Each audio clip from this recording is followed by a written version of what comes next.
So when I think back to my grandfather's era, you're right. They tried chest X-rays, and it just wasn't good enough to see the things they needed to see at an early enough stage to be of benefit. And then going into my father's generation, they started to get CT scans more readily available and realized that you could find these things at a much smaller scale than we ever could with these X-rays that were invented in the 1800s. But it really took until my generation for the evidence to come to bear that showing that a yearly CT scan on appropriately selected people can improve survival by 20%.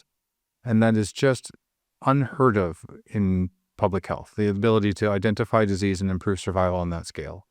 And so there's a big American study, the NLST, that showed that. And then there's another trial in Europe called the Nelson trial that also showed that. They're subtly different, if you wanted to get into the weeds of it. But ultimately, a CT scan every year or so for these high-risk people just dramatically changes their fate.